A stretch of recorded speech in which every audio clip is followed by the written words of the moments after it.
भाग्यवानाची दैववानाची काही लक्षणं आहेत, काही कारणं आहेत. कुणाला दैववान म्हणावं, कुणाला भाग्यवान म्हणावं, कुणाला कमनशिबी म्हणावं, याचे काही नियम आहेत. त्यापैकीच असणारा दैववान जो आहे तो कोण आहे? जो या मृत्यू लोकामध्ये भगवंताचं नामचिंतन करून अत्यंत प्रकारच्या अंतरंग साधनेला पोहोचलेला असतो.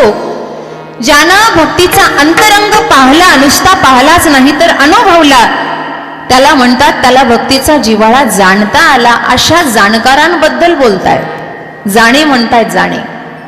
जाणे म्हणजे जाणकार. वंदनीय तुकोबाराय जाणकारांबद्दल बोलतायत. जाणे भक्तीचा जिव्हाळा तो कोण आहे? दैवाचा पुतळा. आणि या विरहित फक्त ज्ञानाचे शब्द ज्याच्याकडे आहेत, ज्याच्या ज्ञानाला भक्ती आणि वैराग्याची जोड नाही, ज्याच्याकडे फक्त शाब्दिक ज्ञान आहे, महाराज म्हणतात यांना आम्ही मानत नाही. हो का पंडित शहाणा आणि नये माझे म्हणा. मग या भक्ती तत्वाला पोहोचण्यासाठी वारकरी संप्रदायामध्ये साधना आहेत. त्यापैकी असणारी एक नाम साधना 3ऱ्या चरणात सांगितली आहे. नाम रूपी जडले चित्त. आपलं चित्त नाम आणि रूपाला जडलेलं असावं.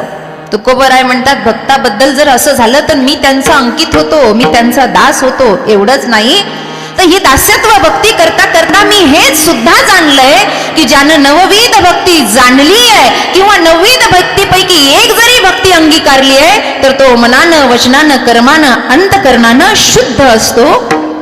या कारणे विठ्ठल विठ्ठल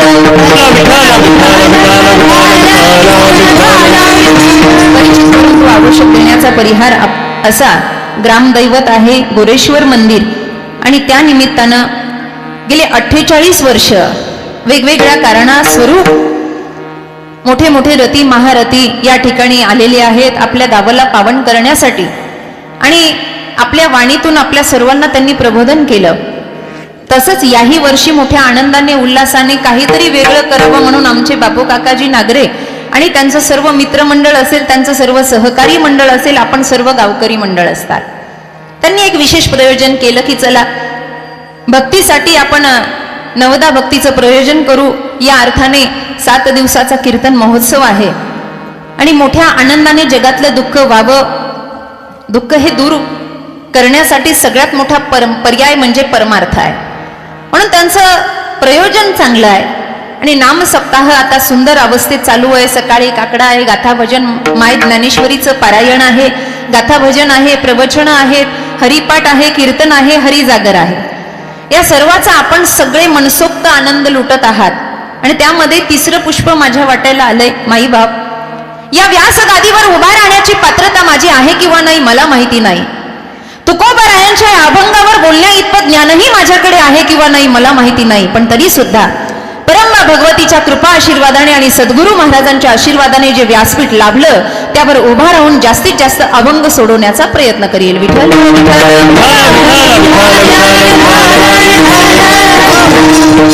आजचे अन्नदाते या ठिकाणी श्री बाजीरावजी राजेबा काकडे आणि श्री संदीप भाऊ नरसाळे, श्री रामदासजी सहदेवजी नरसाळे परिवार.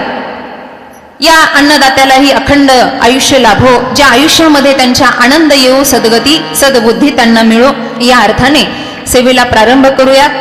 फक्त विठ्ठल विठ्ठल चालल्यावर जरा हाताने जोरात टाळी वाजवत जा आणि माइंड फ्रेश ठेवा. चप्पल बूट बाहेर ठेवलेले आहेत का? मांडी खाली दाबलेत नाही ना? चपला सोबतच असतात म्हणून म्हणलं. कीर्तनात चपलाकडे लक्ष, दाव्यात कावळ्याकडे लक्ष, दुसरं काय आहे? कधी कावळा शिवल कधी कावळा, बरोबर आहे. दावे होतात ना इकडं. जमलं मग, तुमचं नामचं सारखंच आहे. चप्पल बूट बाहेर यासाठी ठेवतात की मनाची वृत्ती जी द्विधा करते ना माणसाला ती बाहेर असावी. राग द्वेषाचे, काम क्रोधाचे चप्पल बूट बाहेर असावे. इथं रिकामं व्हावं. कारण गवळण म्हणते हरी या माझे मंदिरी, नाही कोणी दुसरे घरी, काम भ्रतार गेला दुरी. काम क्रोध लोभ मद मत्सर ज्याच्या अंतकरणातून दूर गेलेला तोच भक्तीचा सोहळा जाणतो. विठ्ठल विठ्ठल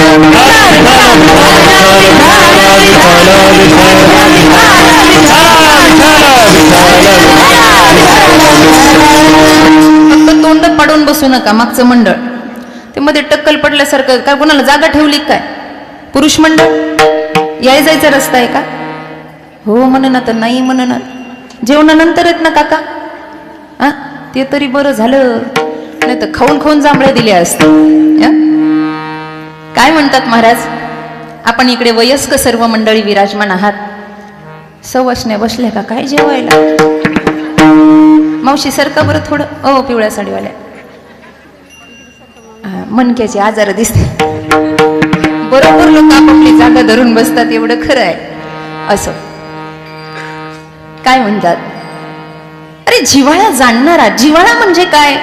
तुकोबराय हे जाणकार आहेत भक्ती तत्वातले. तुकोबराय वरवरची भक्ती करणारे नाहीत. अर्ध्या हळकुंडानं पिवळी झालेली लोक मध्यातच लोकाला काहीतरी शिकवत असतात. ते समरज्ञानापर्यंत पोहोचलेलेच नसतात. निरोप आला काय हो, अमुक अमुक घराण्याचं नुकसान झालं, तुम्हाला कसं कळलं? अहो त्यानं सांगितलं म्हणून कळलं. जाऊन पाहिलंय काय? जाऊन पाहिलं नाही ना, फक्त त्यानं सांगितलं म्हणून कळलं. म्हणजे आपली भक्ती सांगोवांगी भक्ती आहे. त्यानं सांगितलं यानं केलं, यानं सांगितलं त्यानं केलं. महादेवाच्या अंगावर रोज एक तांब्याभर पाणी ओततोय. मी ओततोय म्हणते, अर्पण करतो नाही. अर्पण करणं वेगळं, ओतणं वेगळं. का हो, महादेवाच्या अंगावर पाणी टाकता तुम्ही, नियम आहे का तुमचा? नाही नाही, आमचे बापदादे असेच होतात होते म्हणून आम्ही ओततोय. मी ओतणं का म्हणलं माहितीये का? अर्पण करताना सर्व भाव शुद्ध झालेला असतो, सर्व भाव एकवटलेला असतो. शब्द मराठीचे फार जपून वापरावे लागतात. स्नान वेगळी आणि आंघोळ वेगळी. स्नान वेगळं आणि आंघोळ वेगळी. आपण आंघोळीला स्नान म्हणतो. अंग धुणं वेगळं, स्नान वेगळं. स्नान म्हणजे काय? डोक्यावरून पाणी घेणे. बरं, फक्त डोक्यावरून पाणी. मग लोक म्हणतील नुसतं डोकंच धुवा, बाकीचं धुवायची काय गरज आहे?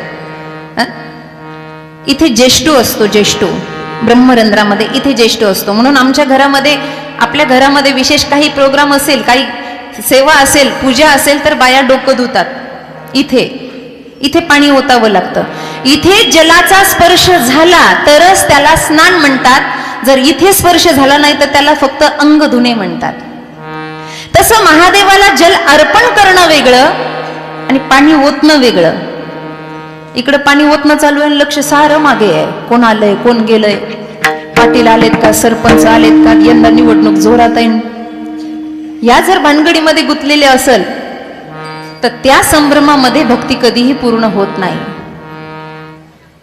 आम्ही काहीतरी जाणकार आहोत म्हणून प्रगट झालेली तुकोबराय, विशेष कारणानं आलेले तुकोबराय.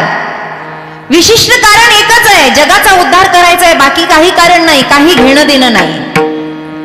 आणि तो उद्धार करत असताना स्वतः सिद्ध व्हायचंय असं नाहीये. देवालाही माहित होतं तुकोबरायांना का पाठवलंय आणि तुकोबरायांनाही माहित होतं मी का आलोय. जर तसं माहित नसतं तर त्यांनी प्रमाणच म्हणलं नसतं, आम्ही वैकुंठ आलो याची कारण अशी. बोलिले जे ऋषी, शब्द महत्वाचा आहे. ऋषी, भारत ही ऋषींची परंपरा आहे. आपण ऋषीचे लेकरं आहोत, आपण संतांचे लेकरं आहोत. आपले माईबाप ऋषी आहेत, संत आहेत. कळतंय का? तुम्ही म्हणताल नाही ना महाराज, काही काहींचे पिता माळकरी होते की न होते माहित नाही, आई माळकरी होती की नाही. मग तुम्ही असं कसं म्हणता? मी पूर्वजांबद्दल बोलतेय, जिथून आपली वंश परंपरा सुरू झाली ना, मी तिथून बोलतेय. आपले पूर्वज पटत नसेल तर सांगते तुम्हाला, आपण ऋषींची लेकरं आहोत. विवाहामध्ये लग्न जमवायच्या वेळेला गोत्र विचारतात ना. झालं नाही तर मग कुंभमेळा आलाय जवळ. माझ्याकडे भगवे कपडे लय मोठे आहेत. गोत्र विचारतात का? आपण वयस्क आहात, मी लेकरू, माना हलवा म्हणजे मला बरं वाटतं. गोत्र विचारतात जोरात हलवा ना जरा विचारतात. तुमचं काय गोत्र आहे? मग गोत्राची नावं आपण सांगतो, अत्री गोत्र, मार्कंडेय गोत्र किंवा भरद्वाज गोत्र. काय काय गोत्राची नावं असतात, विवाहाच्या वेळी विचारल्या जातात. ती गोत्र म्हणजेच संत आहेत. आमचं गोत्र जर अत्री असेल तर आमची परंपरा अत्री ऋषीची आहे. आमचं गोत्र जर भरद्वाज असेल तर आमच्या घराण्याची परंपरा, आम्ही घराण्याचे वंशज भरद्वाजांचे आहे. अर्थात आपली परंपरा ऋषी महामुनींची आहे. पटलं? एवढ्या चांगल्यांची लेकरं आपण तरी बिड्या ओढणं, सिगारेट ओढणं, खोटं बोलणं, दारू पिणं. आपल्या गावात नाही बाई तसं, गोरे गावात नाही ना. मुक्काम करायचंय म्हणून गोड गोड बोललेलं बरं, नाही तर जाऊ द्यायची नाही तुम्ही सकाळी मला. आपण चांगल्यांशी लेकरं आहोत. महाराज म्हणतात बोलिले जे ऋषी, जे ऋषी बोलले ते जशास तसं मांडण्यासाठी, मनाचं नाही तुकोबरायांच्या मनाचं नाही. जे ऋषींनी सांगितलं, जी परंपरा त्यांची आहे, काय झाडू संतांचे मार्ग, आड राणी भरले जग. भक्तीच्या पंथस्थामध्ये जे काटे आहेत ना भक्तांच्या, ते काटे दूर करण्यासाठी आम्ही आलोय. आम्ही तो रस्ता मोकळा करण्यासाठी आलोय. उद्धराया जन जड जीव, त्याच्यासाठी आम्ही आलोय. मोकळेपणानं परमार्थ व्हावा, त्याच्यासाठी आम्ही आलोय. भक्ती एवढी सोपी नाहीये. देवपूजा करता करता जराही मन विक्षिप्त झालं, देवपूजा करता करता, शास्त्रातली भक्ती सांगते, देवपूजा करता करता जराही मन विक्षिप्त झालं तरी सुद्धा पाप लागायचं. वारकरी संप्रदाय श्रेष्ठ काय माहितीये? वारकरी संप्रदायामध्ये सगळ्यात मोठं काम चांगलं झालं की त्यांनी अवघडाचं सोपं केलं आणि सोपं करून जगाच्या समोर मांडलं. सोपे वर्मा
संती.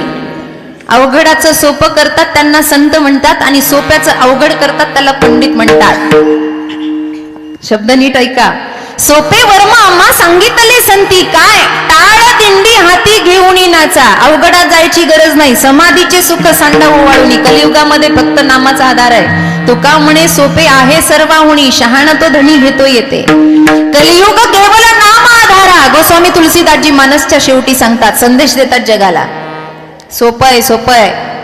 तुकोबारायांनी इतकं सोपं केलं, वारकरी संप्रदायाने इतकं सोपं केलं. नाहीतर देवपूजा करताना जर मन विक्षिप्त झालं तर लगेच पाप लागायचं. पण या संताधिकांनी गोळा होऊन देवाला सांगितलं, देवा जाऊ दे ना, भोळा बाबडा समाज कसं तरी भजन करतोय ना, कशी तरी भक्ती करतोय ना देवा, मग जाऊ दे. तू त्यांच्या मनाचा फार विचार करू नको, पण मनाचा विचार कर. शब्द नीट ऐका. तू त्यांच्या मनाचा फार विचार करू नको, पण मनाचा विचार कर. कारण मनाची द्विधावस्था असते. एक मन जरी बाहेर उठून गेलं तरी दुसरं म्हणत असतं, जाग्यावर बस कीर्तन ऐक, नको दुधाकडे लक्ष देऊ, कपाट लावून आलीयस, नको सोन्याकडे पाहू. तिंदा तिंदा घराकडे वळून पाहते. जाते मी तीर्थाला वळून पाहते घराला. भारूड आहे.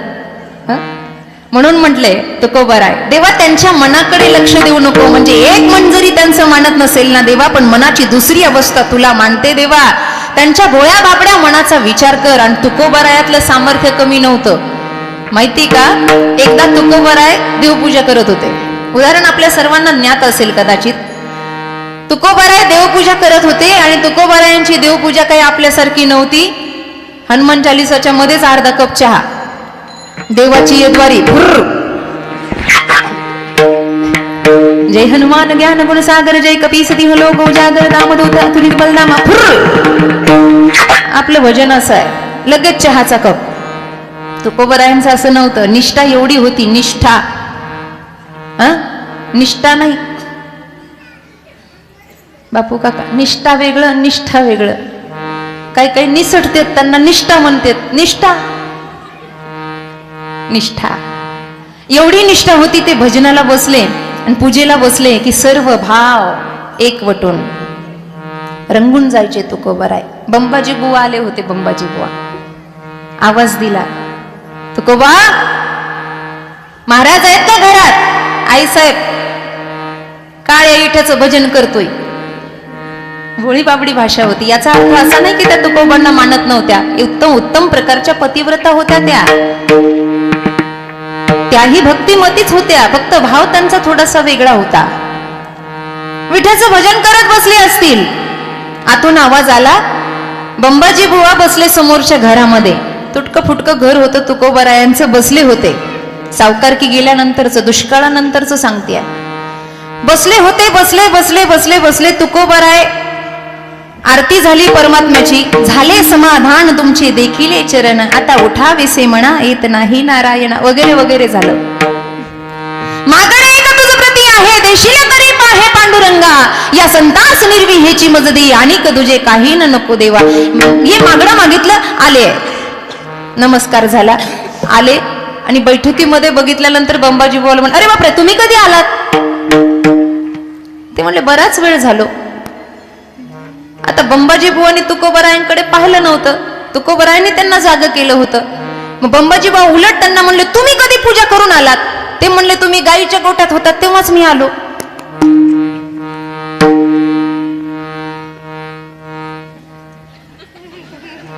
लय ताण द्यायचंच नाही डोक्याला, घरी जाऊन विचार करायचा. तुकोबराय त्यांना म्हणले माझी पूजा केव्हाचीच झाली, तुम्ही जेव्हा गाईच्या गोठ्यात होतात ना तेव्हाच मी आलो. याचा अर्थ बंबाजी बुवा शरीरानं बैठकीत बसलेले होते आणि त्यांचं मन गाईच्या गोठ्यात गुंतलेलं होतं. हे सुद्धा ज्यांना माहित होतं त्यांचं नाव तुकाराम महाराज. भक्ती जाणावी हो त्यांनी, भक्ती जाणली त्यांनी, परमार्थ जाणला. जाणकार होते ते तुकोबराय. ते म्हणतात भक्ती ज्यानं जाणली, ज्यानं भक्तीचा अंतरंग जाणला, त्याला शब्द दिला त्यांनी मराठी भाषेतला, जिव्हाळा. नख काढता काढता जर आतल्या भागाला स्पर्श झाला तर लय बरं वाटतं. ब्लेड जर आतून गेली ना एवढं गोड वाटतं. पुन्हा त्याच्यावर लाल मिरची लावायची, मग तर हा बघायचंच काम नाही. कधी लागलीये का? जिव्हाळी म्हणतात त्याला, जिव्हाळी. तसाच हा जिव्हाळा. इथे आत लागल्यावर दुःख होतं, वेदना होतात, आणि इथे आत लागलं की ब्रह्मानंदाची प्राप्ती होते. हा फरक आहे. फक्त लागलं पाहिजे, मन लागलं पाहिजे.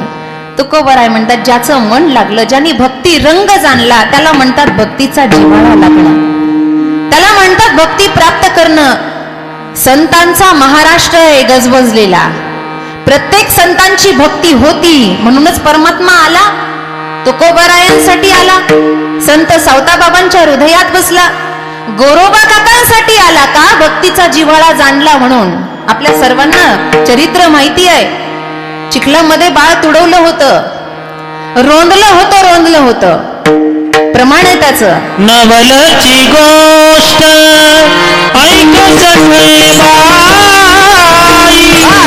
नवलची गोष्ट ऐकच बाई, कुंभाराने बाळा तुडविले पायी, कुंभाराने बाळा तुडविले पायी. नवलची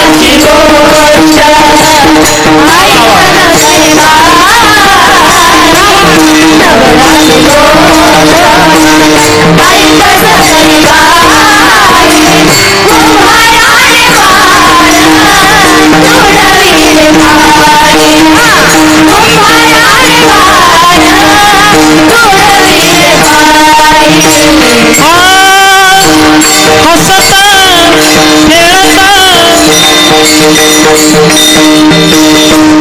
हसता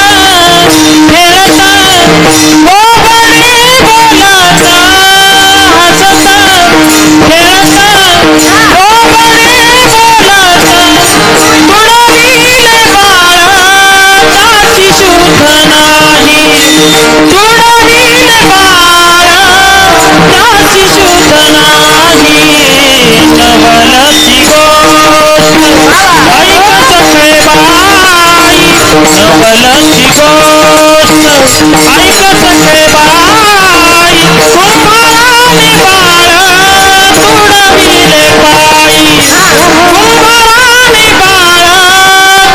तुडविले पायी कुंभाराने बाळ तुडविले पायी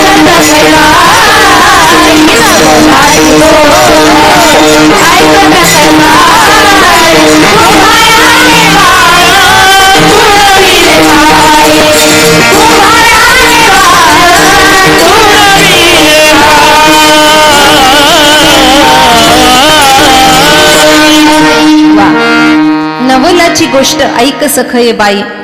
चिखलामध्ये बाळ होतं ना हो. जेव्हा पत्नी आल्या तेव्हा कळालं की मी एवढा कसा रंगून गेलो विठोबाच्या नादामध्ये. त्याला म्हणतात अंतरंग. बाळ तोडवलं तरी मला कळलं नाही.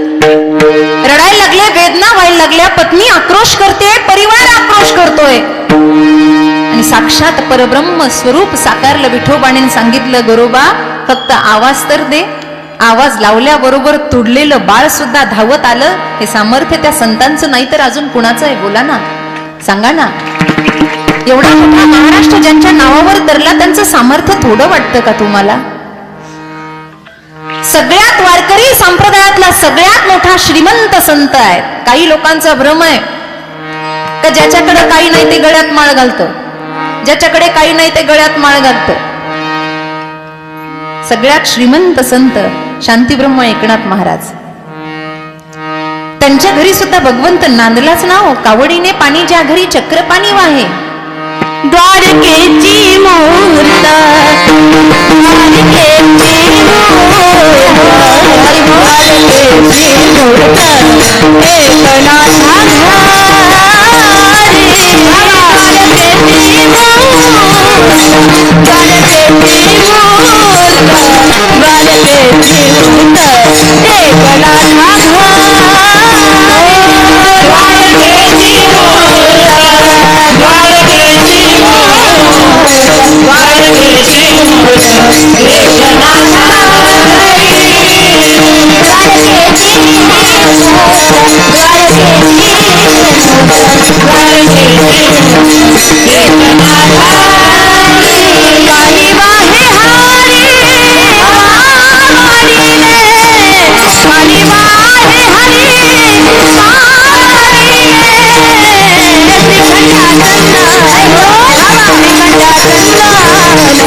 प्रमाण कशासाठी आहे? कावडीने पाणी द्वारकेची मूर्ती एकनाथ. हे प्रमाण कशासाठी सांगितले आहेत? हे प्रमाण यासाठी आधारभूत सांगायचे असतात की ते आपल्याला सिद्ध करून सांगतात की आपल्या महाराष्ट्रातले हे संत आहेत ज्यांनी देव उभा केला. कळतंय का? उत्तर प्रदेश उत्तराखंड ही देवभूमी आहे आणि महाराष्ट्र ही संत भूमी आहे. पण महाराष्ट्रामध्ये खायला अन्न नसू द्या, घालायला कपडे नसू द्या, तरी छाती ठोकून आपण सांगू शकतो का रे देवभूमी तिकडे जरी असेल पण महाराष्ट्रात देव उभा करण्याची ताकद आमच्या संत माईबापामध्ये आहे. जाणे भक्तीचा जिव्हाळा. ते भक्तीचा जिव्हाळा जाणतात बाबा. त्यांना वरवरचं नाटक आवडत नाही. नाटक तर संसारामध्ये करावं लागतं. संसारातली नाटकं पाहिली की नाही? नाही म्हणता एक जण. कमाल आहे. 70-80 वर्षाचं म्हातारं मान हलतंय असं. एवढं वय झालं तरी म्हणे एका म्हाताऱ्यानं बायकोचे भांडणं लागले 90 वर्षाच्या वयामध्ये. भांडणं लागले, एवढे भांडणं लागले. लोक म्हणले बाबा एवढं वय झालं काय भांडताय तुम्ही? ते म्हणलं रावसाहेब मध्ये पडू नका, 90 वर्षाचं वय झालं पण हिनं ओळखलं नाही अजून मला. एवढे दिवस केलं काय तेच कळलं नाही. म्हणजे 90 वर्षापर्यंत ओळखलं नाही. हा संसार आहे हो. हा कधी हसवायला लावेल, कधीही रडायला लावेल. ते गाडगुड्याचं ते माकड असतं ना, गारुड्याचं माकड पाहिले का? पूर्वीच्या काळातले खेळ असायचे. गडगड गडगड गडगड गडगड गडगड.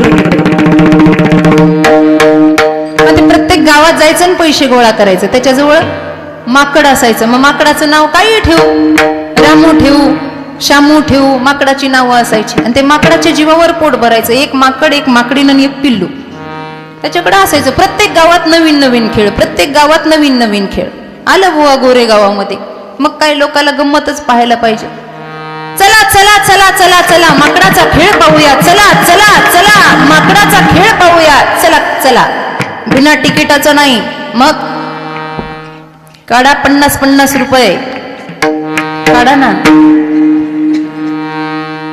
आणि ते गडगड गडगड गड करतं. सगळा गोल समाज जमतो हे मध्ये.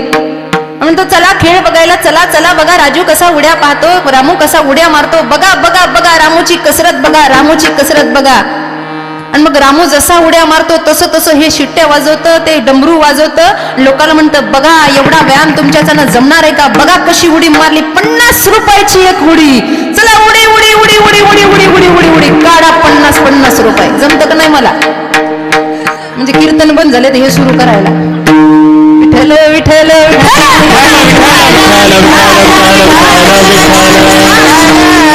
महाराज जमा करता बघा रामूनी कशी उडी मारली. आता रामू थकला. रामूला वाटतं आता लग्न व्हावं. कुणाला?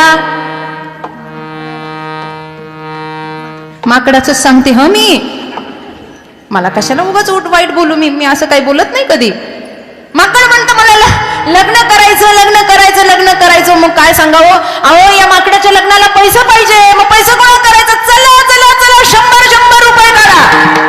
अहो मंडप लागेल, माईक सिस्टीम लागेल एवढी चांगली. अन्नदाते लागतील. लग्नाचा खर्च काय सोपा आहे का? नवरदेव नवरीचे कपडे. मग माकडीन लाजत लाजत लाजत लाजत येते.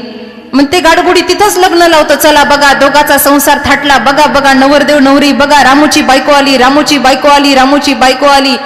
ती माकडही लाजतं माकडीन. त्यांना शिकवलेलंच असतं महाराज ते.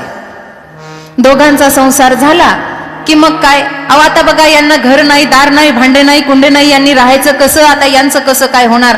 पुन्हा ते 5-5 रुपये 100 रुपये गोळा करतं. मग त्याला पिल्लू होतं. बघा आता लेकरू झालं. पार्ले बिस्किटचा पुडा आणायचा. चला काढा 10-10 रुपये. असं सारखं गोळा करतो. सारखं गोळा करतं. गोळा करता करता करता माकडाचं सांगते लक्षात असू द्या.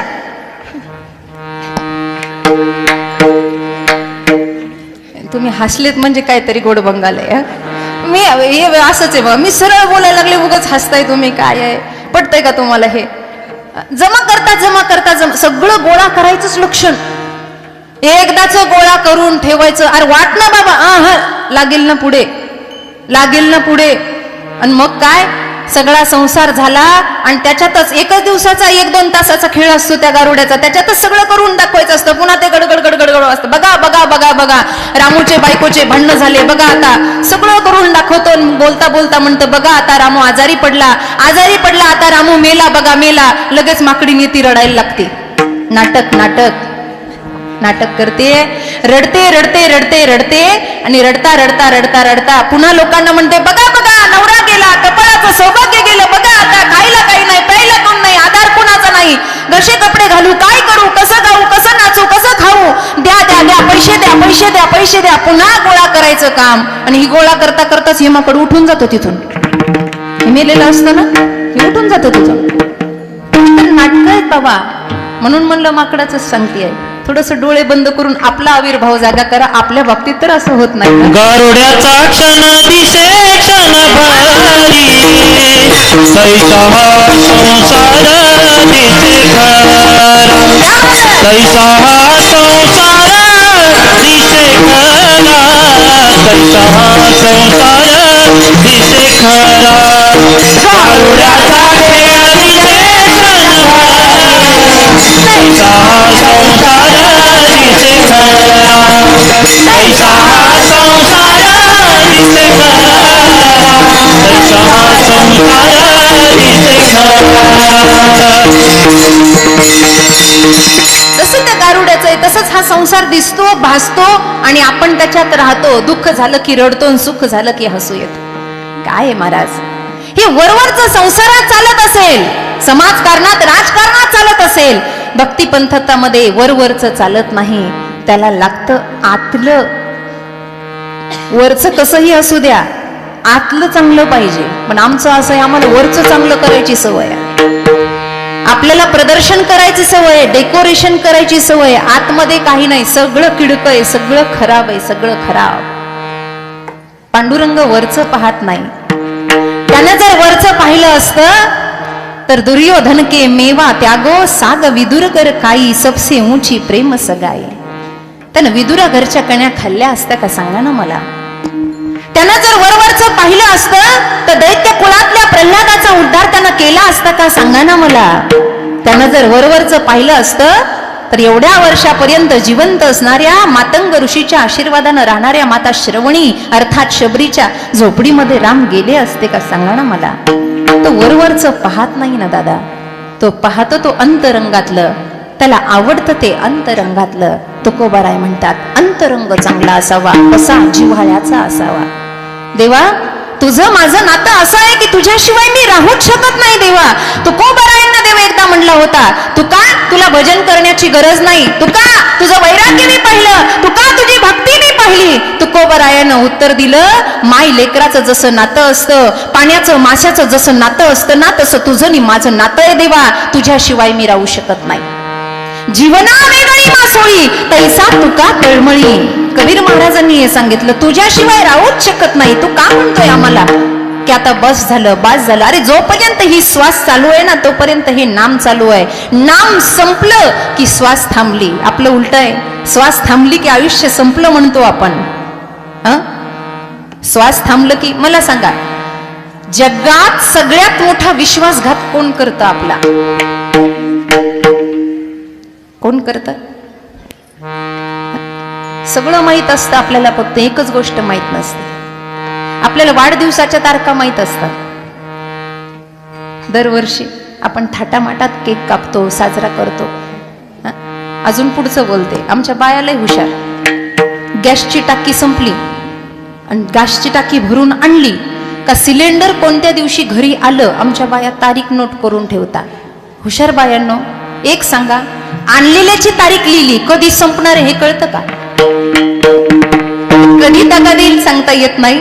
तसं जगात सगळ्यात मोठा विश्वासघाती आपला श्वास आहे, तो कधी जाईल सांगता येत नाही. पण महाराजांचं उलट आहे, ते म्हणले नाम थांबलं की आमची श्वास थांबली असं आहे. कारण नामाशिवाय आम्ही जगू शकत नाही, नामाशिवाय आम्ही तरू शकत नाही. कारण का? त्याचं एक कारण आहे, अभंगाचं प्रथम जाने भक्ती जाने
त्याचं कारण हेच आहे, जाणे भक्तीचा जिव्हाळा, बाकी काही कारण नाही. जिव्हाळा जाणलं म्हणून.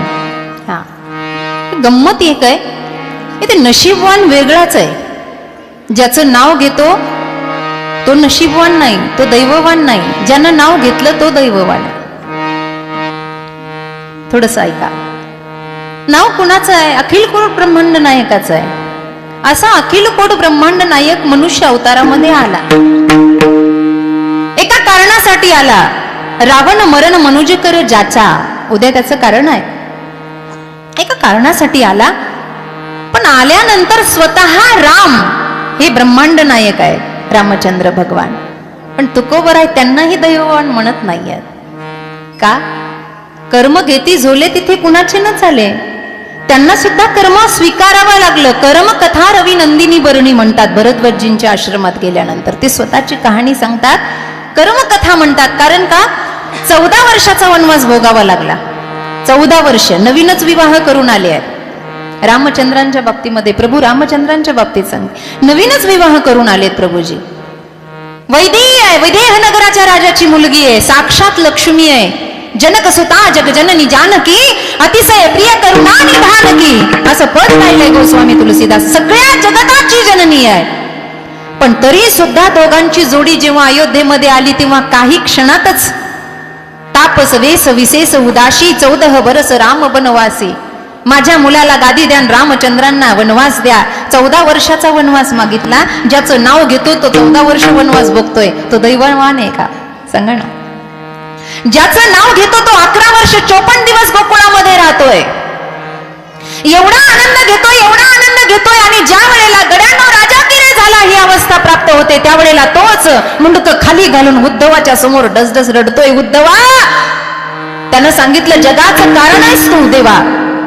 वेदाला तू कळलं नाही आणि तुझ्या डोळ्यात पाणी यावं काय कारण आहे? मला दुःख झालं. बघा, जे वेदाला कळत नाही त्याला दुःख झालंय म्हणे, कारण मनुष्य देहामध्ये आहे. कोण? भगवान श्रीकृष्ण. मला दुःख झालंय उद्धवा. कुणाचं? अरे काय सांगू उद्धवा, सगळे ऐश्वर्य माझ्या पायाजवळ आहे.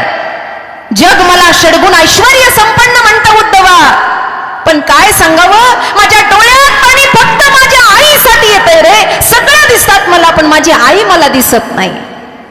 माझी यशोदा माय जी कान्हा कान्हा म्हणते ना, ती मला दिसत नाही रे. म्हणून देव सुद्धा रडावा. तुकोबाराय म्हणतात, जर त्याला रडावं लागत असेल तर तो दैववान कसा? पण तरी सुद्धा ज्या वेळेला निजधामाला जाण्याची गती आहे आणि त्याचं ईश्वर स्वरूप प्रगट होतं ना, त्या वेळेला गीतेसारखा ग्रंथ त्याच्या मुखारविंदातून प्रगट होतो. एवढी त्याची ताकद आहे. म्हणून तो दैववान नसेल मनुष्य अवतारामध्ये, पण त्याच्या सत्य अस्तित्वामध्ये त्याचा नामाचा आधार घेऊन मनुष्य मात्र दैववान होऊ शकतो, भाग्यवान होऊ शकतो. पण तो मनुष्य कसा असला पाहिजे? त्यानं भक्तीचं तत्व जाणलं पाहिजे. भक्तीचं तत्व जाणलं पाहिजे. तो वेडा झाला पाहिजे. वेडा, त्याला दुसरं काही कळलं नाही पाहिजे. जिकडे बघावं तिकडे भगवंताचं अस्तित्व दिसलं पाहिजे. जिकडे बघावं तिकडे. रामनवमीचा प्रसंग आहे. रामायण भागवत आपण नेहमीच ऐकता. एक छोटासा प्रसंग मला सांगायचा आहे. संपूर्ण तन मन धनानं भक्ती करावी. ज्या वेळेला हनुमानजी, रामायणाचा प्रसंग आहे, हनुमंताने 2 वेळेला दोघांना कथा सांगितली. अशोक वाटिकेमध्ये माई जानकीला आणि अयोध्येला कुमार भरताला. कथा सांगता सांगता कुमार भरतांना ज्या वेळेला ते सांगत होते तेव्हा 14 वर्षाला 1च दिवस बाकी होता. 1च दिवस बाकी होता आणि रामचंद्र लंकेचा विजय प्राप्त करून प्रभूजी येणार होते आणि हनुमंताला निरोप द्यायला पुढे पाठवलेलं होतं. त्यावेळेला हनुमानजी प्रसंग सांगत होते. काय सांगावं, यांच्या जीवनात किती किती संकट आली. खूप प्रसंग सांगत होते. लक्षपूर्वक ऐका, तुमच्या कामाची गोष्ट आहे. एवढा सुंदर प्रसंग सांगितला. हनुमंताने सांगितला, हो पंचवटी घर सोडलं, बाप गेला प्रभूचा. राम राम कही राम कही राम राम कही राम, तन परिहर रघुवीर विरह राहू गए सुखदाम. बाप गेला हो, पंचवटी सोडली, जानकीचं हरण झालं आणि युद्धातून 2 पावलं प्रभूजी मागे झाले तर लक्ष्मणाला मूर्छा आली. सांगा ना त्या देवानं काय काय सहन करावं. लक्ष्मणाला मूर्छा आली हे ऐकल्याबरोबर सगळ्या स्त्रिया एकत्र झाल्या. त्यामध्ये सुमित्राजी सुद्धा होत्या आणि लक्ष्मणजींची पत्नी उर्मिला सुद्धा होती. सगळे जण होते तिथे. का झालं, काय झालं, काय झालं, काय झालं, काही नाही म्हणे. लक्ष्मणजींना मूर्छा आली का? इंद्रजिताचा बाण लागला हो. बाण लागला, बाण लागला. नंतर संजीवनी बुटी आणल्यावर त्यांना जागृती झाली, पण बाण लागला, बाण लागला म्हणलं की कौसल्या, सुमित्रा, कैकेयी मातेच्या डोळ्यात आसवाच्या धारा निघाल्या. सगळ्या स्त्रिया रडायला लागल्या, सगळ्या स्त्रिया रडायला लागल्या. फक्त उर्मिला रडत नव्हती. सगळे रडत होते, फक्त उर्मिला रडत नव्हती. सगळा समारोप झाला, रडणं थांबलं, सगळं झालं. लक्षपूर्वक सर्वांगाचे कान देऊन महत्वाची गोष्ट सांगाय. सगळे रडत होते, लक्ष्मणाची पत्नी उर्मिला बाई रडत नव्हत्या, उर्मिला देवी रडत नव्हत्या. सगळं झाल्यानंतर सुमित्रा मातेने उर्मिलेला बाजूला घेतलं. सासूबाई होत्या ना, बाजूला घेतलं. का ग उर्मिले, अगं एवढं सगळं झालं, तुझ्या पतीला बाण लागला, सगळ्यांच्या डोळ्यात पाणी आलं, पण एवढी निष्ठुर का? तुझ्या डोळ्यात एकही आसवाचा थेंब नाही, तुझ्या डोळ्यात जराही पाणी नाही, एवढी निष्ठुर का? एवढी रागवलीस माझ्या लेकरावर? 14 वर्ष तुला सोडून राहिला म्हणून? पटकन पाय धरले आई स्वरूप सासूचे, सांगितलं, आई मी त्याच्यासाठी नाही रडले. आत्मविश्वास भक्तीतला बघा किती मोठा आहे. त्यांनी सांगितलं, माझ्या डोळ्याला पाणी नाही आलं आणि मला खोटं वाटलं की त्यांना बाण लागला. का? त्यांनी सांगितलं, संपूर्ण अंग रामनामाने भरलेलं असल्यावर बाण लागायला जागा तर पाहिजे ना. अरे बाबा, बाण लागायला जागा तर पाहिजे. बाण लागलाच नसेल त्यांना, त्यांनी नाटक केलं असेल. बाण लागूच शकत नाही. सांगा मला, ही भक्तीचा अंतरंग तुकोबाराय म्हणतात. हा अंतरंग जाणणारा भक्त पाहिजे. नाहीतर मग थोतांड घेऊन जगामध्ये कितीतरी लोक फिरतात ना. आम्ही या रस्त्यावर आहोत, आम्ही या मार्गावर आहोत. वेगवेगळ्या प्रकारची लोक ढोंग करतात. परमार्थ, परमार्थ म्हणजे काय? ह प म्हणजे काय? आम्ही डिग्र्या घेऊन फिरतो जगतामध्ये. आम्ही आमचं सांगतो, लोकांचं सांगण्यात काही तात्पर्य नाही. हम आप बीती कहते हे अवरोकणे. ह करून टिंब, भ करून टिंब, प करून टिंब. काय आहे? हरीची भक्ती प्राप्त करण्याच्या योग्यतेचा असला तर त्याला ह ब प म्हणतात. ज्यानं हरीची भक्ती प्राप्त केली, निळोबारायांचं स्थान आपल्यापासून दूर नाहीये. त्या काळामध्ये काय शिष्य होते आणि काय गुरु होते महाराज. कुलकर्णी घराण्यामध्ये पिंपळनेर येथे जन्म झालेले निळोबाराय, विद्वत्ता परिपूर्ण. आहा हा, मी नेहमी कीर्तनात निळोबारायांचं चरित्र सांगते. एवढी विद्वत्ता, एवढी विद्वत्ता. माणसाने असावं तर संप्रदायात असं असावं, नाही तर काही नाही. मग चाललीचे वारी, वारी वारी जन्म मरणाची वारी म्हणे. वारी सगळी घरीच असती, वारी काय वारी? काही नाही बाबा, हे सगळं वरवरच आहे.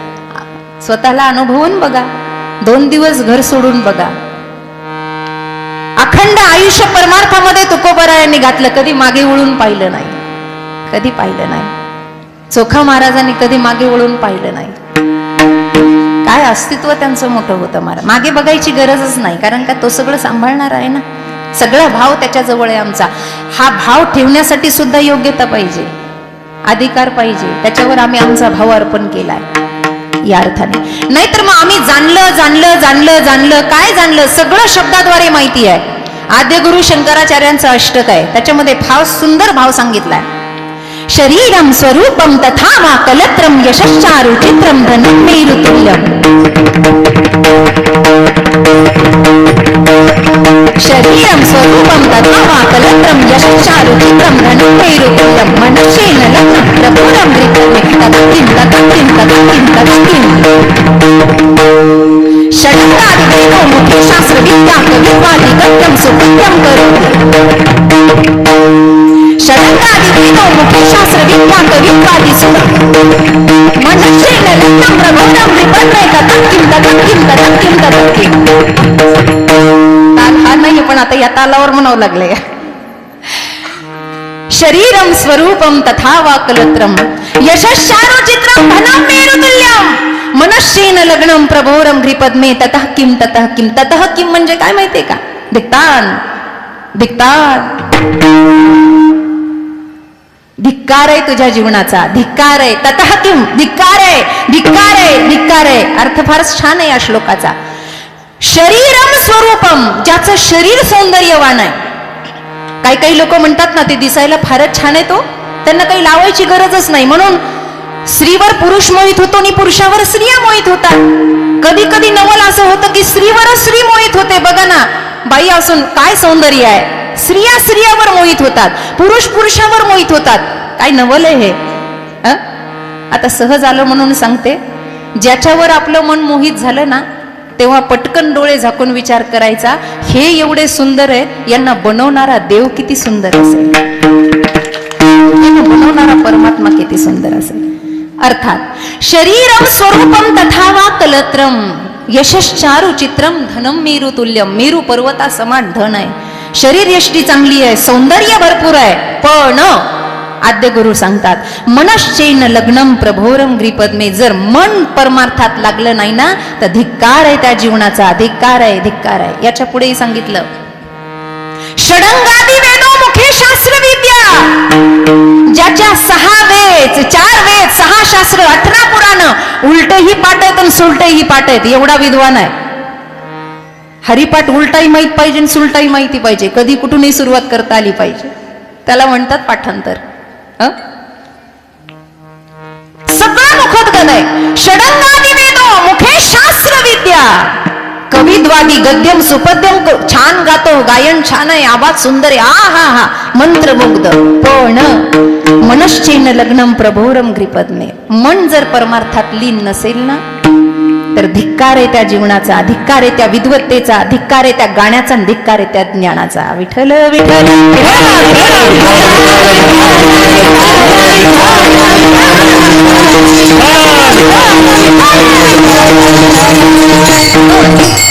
परमात्मा तत्वाजवळ हे मन लागणं फार महत्वाचं आहे. अर्थात वरवरचा शहाणपणा चालत नाही. अभंगाचं दुसरं चरण. अनिक नो हे माझ्या मना, अनिक नो हे माझ्या मना, अनिक नो हे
त्याला पंडा म्हणतात. पंडा पांडित्य असं असावं, त्याच्याबरोबर वैराग्यही असावं, भक्तीची जोड असावी. त्याला महान विद्वत रत्न पंडित म्हणतात.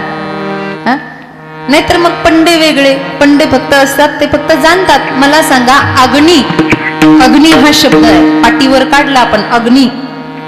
अग्नी काढायला सोपा आहे, थोडासा अवघड आहे. अग्नी काढला ना, डोळ्यासमोर अग्नी हा शब्द आणा. अग्नी हा शब्द लिहिणं सोपं आहे का अग्नीमध्ये उभं राहणं सोपं आहे? बेगार वाटतंय. त्यात उन्हाळ्याचे दिवस पुन्हा, आ हा हा बेकार थंडी. बरोबर आहे ना?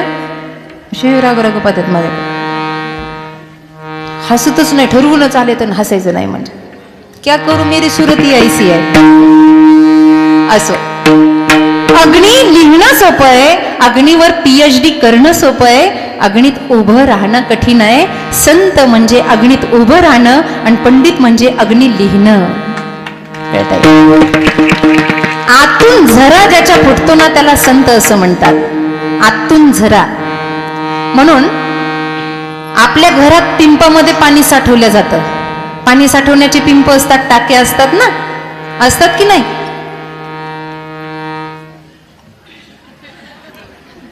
असतात. मला सांगा त्या पिंपामध्ये त्या टाकीमधलं पाणी गोड लागतं का विहिरीतलं पाणी गोड लागतं ग? अहो तिथूनच आणलंय, त्याच विहिरीतून आणून इकडे टाकलंय, पण तरी सुद्धा विहिरीतलं पाणी गोड लागतं. कारण का? इथे दुसऱ्याचं घेऊन टाकलेलं आहे आणि तिथे आतून झरा फुटलेला आहे. जिथे आतून झरा फुटलेला असतो ना तिथे तत्ववेत्ता महापुरुष जगाला उपदेश करत असतो तुकोबारायांच्या गाथ्याप्रमाणे आणि माय ज्ञानेश्वरी प्रमाणे. किती वर्णन करावं, किती वर्णन करावं संतांचं, वर्णन करता येत नाही महाराज. पांडित्य सोपं नाही, पण तरी सुद्धा पांडित्य चांगलं आहे. पण त्या पांडित्याचा जर गैरवापर झाला, ज्ञान हे जगतामध्ये क्रांती करतं, ज्ञान हे उजेड पाडतं. उजेड, ज्ञान म्हणजे दुसरं काय? उजेड. ज्ञान म्हणजे, आणि ज्ञान जर श्रोत्रिय ब्रह्मनिष्ठाकडून झालं, पंडित तर ज्ञानालाच म्हणतात ना, तर तो ज्ञानी वेगळा. दिव्याखालचा अंधार दिवा घालू शकत नाही. घालू शकतो का? आपण म्हणतो दिव्याखाली अंधार, म्हणच नाही, दिव्याखाली अंधार नसतो. काय दिव्याखालचा अंधार? पण एकदा सूर्याचा उदय झाला की त्या दिव्याखालचा अंधार सुद्धा जातो. तसं ज्ञान झालं की जगताचं अज्ञान दूर होतं. पण ते पांडित्य भक्तिपंथस्थाच्या कामाला आलं पाहिजे, त्याच्यामध्ये भक्ती रंग असला पाहिजे. ज्ञानानं जगतामध्ये क्रांती होते. उदाहरण कधी आपण ऐकलं असेल, कालिदासांचं काव्य भारतीय विद्यापीठामध्ये फार प्रकाशित आहे. ज्ञानानं जगतामध्ये क्रांती होते. कालिदासांचं काव्य. कालिदासांची मुलगी ही एवढी विद्वान होती, एवढी विद्वान होती, आणि विद्वत्ता बरोबर तिच्या सौंदर्याचा आहापोह सगळीकडे उठला होता. माझ्याकडे लक्ष द्या, लक्ष द्या. आहापोह उठला होता सगळ्या पंचकृषीमध्ये. विद्वान आहे, विद्वान आहे, विद्वान आहे. कालिदासाचं काव्य सहज असे ओळीमध्ये म्हणता येत नाही, वाचणाऱ्याला लवकर कळतही नाही. सगळं असं सूत्रबद्धता आहे त्याच्यामध्ये कालिदासांच्या काव्यामध्ये. एवढी विद्वान. ज्ञान हे जगतावर प्रभाव टाकतं, प्रकाशित करतं. यावर मी बोलतेय. ज्ञान कसं आहे पुढे मला अजून बोलायचंय. एवढं प्रतिभावंत ज्ञान आहे, एवढं ज्ञान आहे. ती रोज शिवमंदिरामध्ये पूजेला जायची आणि पूजेला जात असताना एक तरुण तिचा रस्ता अडवायचा आणि तिला म्हणायचा माझ्यासोबत लग्न कर, तू एवढी सुंदर आहे. गावगुंड होता. गावगुंड माहिती ना तुम्हाला? गावगुंड काय पटापटा मान हलवल्यात बाई. गाव आई बापाच्या जीवावर फुकट खाणं म्हणजे गावगुंडगिरी. गावगुंड. हा, गावगुंड होता. आता त्याचा काय भरोसा, कधी उचलून नेल काय सांगता येतो. एवढा तिला परेशान करायचा, एवढा परेशान करायचा, सतत मागे पुढे, सतत मागे पुढे, सतत. कंटाळून गेली होती. तरी तिनं पित्याला सांगितलं नव्हतं, स्वतः तिच्या सामर्थ्य होतं. एक दिवस ती मंदिरातून बाहेर येत असताना त्यानं तिचा हातच धरला आणि सांगितलं, उद्या जर मला तू उत्तर दिलं नाही की माझ्यासोबत लग्न करते की नाही, तर तुला उचलून घेऊन जाईल. तिच्या एकदम घाबरली ती. आता गावगुंड आहे, काही करू शकतो. एकदम घाबरली महाराज. घाबरल्यानंतर आजूबाजूची लोक ते गेल्यावर गोळा झाली. बहुतेक लोक भांडणं झाल्यावर येत असते. बहुतेक लोक, आम्ही असतो तर होऊच दिले नसते, आम्ही तेच केलं असतं, त्याची काय टाप होती, आमच्या समोर भांडणं करायची, गप बस, तू असल्यावर जास्त लागले असते, असं म्हणत गेल्यावर काही काही लोक येत असते. सगळी लोक गोळा झाली. म्हणले, बाई किती दिवस सहन करतेस बाळा, एक तर बापाला सांग, नाही तर त्याला उत्तर दे. तिच्या डोक्यातच बसलं महाराज. आता पूर्वीचा काळ होता, पूर्वी शब्दामध्ये तशी ताकद होती, कारण साधना होती. म्हणून आमचे स्वामीजी नेहमी सांगायचे, कीर्तनकारांनी आधी साधना करावी मग लोकांना सांगावं. नाही तर उठले की पळ कीर्तनाला, पळ कीर्तनाला, उठले की पळ कीर्तनाला. आपलीच बॅटरी चार्जिंग नाही, लोकांना अकलीचे ढोस काय पाजावे. थोडी तरी आपली तरी चार्जिंग पाहिजे ना बाबा. बंद करून आम्ही बी राम राम राम राम केलं पाहिजे, तर तुम्हाला देता येईल आणि तर त्याचा जगावर प्रभाव पडत असतो. नाही तर हे फुकटचे बोल असे वाया जातात, वाया जातात. रात्रभर जागीन शिवाची तिनं आराधना केली. याला उत्तरच द्यायचं म्हणली उद्या. तत्ववेत्ता होती महाराज. दुसऱ्या दिवशी ताट भरून शिव मंदिरामध्ये गेली. हा बाहेरच पोरं घेऊन उभा. तेव्हा बी ते प्रकरण होतं तुमच्यासाठी काही पणच. ते प्रकरण तेव्हा पण होतं. बाहेर यायची वाटच ती बाहेर आली, लगेच चौकातली लोक, तमाशा पाहायला लोक लवकर गोळा होतात लोकांचा, सगळं अशी गर्दी जमा झाला, सगळे ती मध्ये तो मुलगा मध्ये, सगळे जमा झाले, सगळे एकत्र झाले आणि ती त्याला बोलायला लागली. लोक म्हणले बोल बोल, घाबरू नको, आम्ही आहेत, बोल म्हणले बोल. तो ऐकत होता, कमरेवर हात ठेवलं, ती लागली बोलायला. तिनं ज्योतिषशास्त्रातून त्याला उत्तर दिलं. विद्वान होती ती. ज्ञान हे क्रांती करतं, ज्ञान हे प्रकाश टाकतं, ज्ञान हे उजळा देतं, ज्ञान इतकं चांगलं आहे. तिने त्याला उत्तर द्यायला सुरुवात केली. आता लय हुशार लोक तुम्ही माझ्या समोर बसलेले आहे. ती त्याला बोलायला लागली, ए दुसऱ्या, तिसऱ्याची अपेक्षा करतो काय? मी 5ची 6वी आहे, तू 9 जरी दिलं आणि 11वं डोक्यावर घेतलं तरी तुझ्या हाताला लागणार नाही. जाऊ द्या मग, कशाला सांगायचं? सांगू सांगू का? सांगू नको? जोरात म्हणल्याशिवाय नाही सांगणार. सांगू सांगू? हं, दम नाही आवाजात.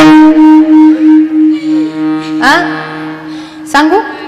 त्याच्यासाठीच आले सांगायला, मी काय बसायला आले काय? आज सांगणारच आहे ना बाबा. ए दुसऱ्या, तिसऱ्याची अपेक्षा करतो, मी 5ची 6वी आहे, तू 9 जरी दिलं ना 11वं डोक्यावर घेतलं तरी तुझ्या हाताला लागणार नाही. नोटेड पॉइंट, लिहून घ्या, कामाची गोष्ट आहे. ती म्हणलं ही दुसऱ्या आणि तिसऱ्या आणि चौथ्या आणि 5व्या आणि 6व्या काय बे एक बेन बे दोन्ही चार. जे विद्वान होते त्यांनी टाळ्या वाजल्या तिथे विद्वानांनी टाळ्या वाजल्या, तिथे टाळ्या वाजल्या. अरे देवा, लेटच करंट आहे ना काय. तिथे टाळ्या, लूज कोणत्या वाजल्या पण कमी वाजल्या, समजच ना तुम्हाला काय. एवढ्या टाळ्या वाजल्या तिथे विद्वानांच्या. ते म्हणले वा क्या बात आहे, म्हणजे पोरीने काय नाक म्हणलं, म्हणले बापाचं. पोरगी म्हणजे बापाचं नाक असते, काय कालिदासाचं नाव काढलंय म्हणले. अरे दुसऱ्या, तिसऱ्याची अपेक्षा करतो, मी 5ची 6वी 9वी जर 9 जरी दिलं ना 11वं डोक्यावर घेतलं तरी तुझ्या हाताला लागणार नाही. विद्वान लोक एवढे खुश झाले. ते तर असं बघायला लागलं जसे तुम्ही पाहतात ना, ते तसं पाहत होतं तिच्या तोंडाकडे. काय बोलत ते काही कळच ना.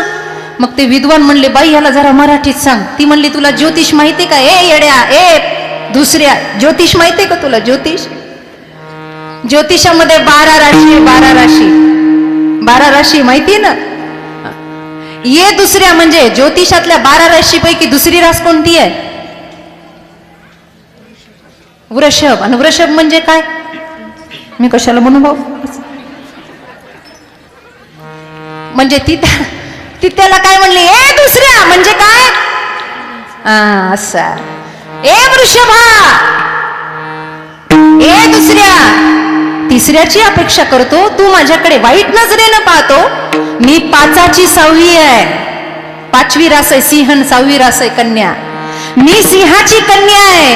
तू 9 जरी दिलं, 9वी रास आहे धनु म्हणजे धन, तू धन जरी दिलं आणि 11वं डोक्यावर जरी घेतलं, 11वी रास आहे कुंभ म्हणजे पाण्याचा घडा भरून रोज माझ्या घरी पाणी जरी भरलं तरी तुझ्या हाताला लागणार नाही, अशी मी आहे. अरे दुसऱ्या, तिसऱ्याची अपेक्षा करतो, मी 5ची 6वी आहे, 9 जरी दिलं ना 11वं डोक्यावर जरी घेतलं तरी तुझ्या हाताला लागणार नाही. ते साष्टांग पायावरच पडलं. ते म्हणलं बाई काही संसार भिंसार करू नको. अशा भाषेत बोलायला लागलीस म्हणल्यावर लग्न कधी करणार आणि संसार कधी करणार? तू माझा गुरु, मी तुझा चेला. तात्पर्य काय? ज्ञानामध्ये क्रांती आहे, ज्ञानामध्ये ताकद आहे. पण ते ज्ञान जर अभिमानाच्या अधीन गेलं, सगळा नाश झाला, पतन झालं. मग त्याच्या मनाचे शहाणपणा सुरू होतात. तुकोबर आहे तेच म्हणतात, हो का पंडित शहाणा. ज्ञान आहे पण शहाणपण एवढं आहे की ते शहाणपण भक्ती पंथस्थामध्ये लावताच येत नाही. शहाणपणामध्ये 2-3 प्रकार आहे. एक येड शहाणं, एक मध्यम शहाणं आणि एक अति शहाणं. एक येड शहाणं सांगितल्याशिवाय काम करीत नाही. त्याला सांगावं लागतं पाणी आण, चहा आण, बशी उचल, घरात नेऊन ठेव. शहाण्यातलं येड. मध्यम शहाणं थोडंफार मनानं करतं. अति शहाणं, एक जणाच्या घरामध्ये म्हातारी खोकलत होती. बापांना सांगितलं 10 रुपये घे बाटली आण खोकल्याची. तो म्हणला अजून पैसे द्या. बापाला वाटलं कमी आहे, मला मेडिकलचं काय ज्ञान आहे. त्यानं 100 रुपये दिले. म्हणलं अजून द्या. 500 रुपये दिले. पैसे घेऊन हे गेलं मेडिकल मधून खोकल्याची बाटली तर आणलीच, पण कपड्याच्या दुकानावरून 2.5 मीटर पांढरं कपड घेऊन आलो. अतिशहाणा. बाप म्हणला काय भानगड आहे, तो म्हणला खोकला नाही राहिला तर पांढरा कपडा कामाला येईल. आता तर कळलं ना, असे शहाणे असतात. हे शहाणे नाही ना हो भक्तीमध्ये कामाचे, हे शहाणपण नाही ना कामाचं. मग त्या शहाणपणामध्ये अंतरंग करायचा असेल तर सोपी साधना अभंगाच्या 3ऱ्या चरणाचा. नाम रूपी